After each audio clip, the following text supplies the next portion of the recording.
Hello friends, मैं आपका दोस्त रवि फिर से बना लेके आया आपके लिए एक नई वीडियो। और इस वीडियो का कंटेंट कुछ अलग रहेगा हमारा। ये व्लॉग टाइप का नहीं है। अभी ये थोड़ा अध्यात्म को लेकर भी नहीं है। ये थोड़ा कहेंगे माइंडसेट को लेकर है कि माइंडसेट क्या होना चाहिए।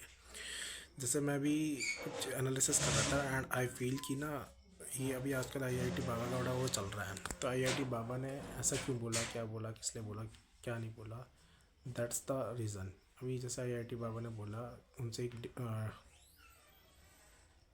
टीवी चैनल पे एक वो चल रहा था उनका इंटरव्यू। तो उसमें एक शास्त्री जी थे जिन्होंने उनको बोला कि ये श्लोक सुनाओ, वो श्लोक सुनाओ, ऐसा सुनाओ, वैसा सुनाओ। तो इट डज़ नॉट मीन कि ना कि श्लोक क्या है। श्लोक बेसिकली एक हिंदी सेंस है, वे ऑफ कम्युनिकेशन। मैं हिंदी में कोई श्लोक बोल दूँ, मुझे आता है। मुझे संस्कृत में नहीं आता, क्या मतलब है संस्कृत में आने का। तो कहने का अर्थ यह है कि जो भी चीज़ें हैं, अब आप फिर बोलोगे कि मैं गलत बता रहा हूँ, उसका मैं बहुत उचित उदाहरण लेके आया हूँ।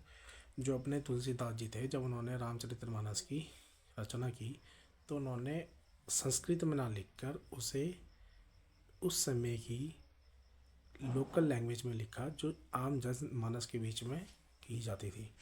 तो कहने का अर्थ यह है कि जैसे जैसे युग चेंज होता है, वैसी वैसी भाषाएं चेंज होती है। तो ज़रूरी नहीं कि संस्कृत का ज्ञान होना ही विद्वानता कहलाता है। इसका अर्थ यह है कि अगर आपको जिस लैंग्वेज में भगवान की स्तुति करनी है, आप उस लैंग्वेज में भगवान की स्तुति करो। चाहे आपके कोई भी भगवान हो, चाहे आप जीसस को मानते हो, सिख धर्म से हो तो उनको मानते हो, मुस्लिम धर्म से हो तो अल्लाह को मानते हो, हिंदू धर्म से तो भगवान श्री राम को मानते हो, हनुमान जी को मानते हो, कृष्ण जी को मानते हो, जिस भी देवी देवताओं को आप मानते हो। और इससे ये मतलब नहीं होता। तो कहने का अर्थ ये है, भगवान की स्तुति किसी भी रूप में, किसी भी भाषा में, किसी भी वेशभूषा में की जा सकती है। कहने का अर्थ ये है। अब जैसे वो बोल रहे हैं कि ऐसा करो वैसा करो, तुम्हें ज्ञान नहीं है, ये है। तो ये बेसिकली कुछ लोगों ने ये आडंबर बना रखा है भगवान की भक्ति का, कि हम करेंगे, हम करेंगे। तो भक्ति का अर्थ कहीं पे भी ऐसा नहीं लिखा हुआ। अगर मैं थोड़ा एनालिसिस अभी मैं कर नहीं रहा हूँ उस पर, डेफिनेटली मैं इस पर 1 या 2 साल बाद एनालिसिस करूँगा कि ऐसा होता क्यों है, क्यों, रीज़न। और अभी तो थोड़ा मैं ऑक्यूपाइड हूँ अपने फालतू कामों में।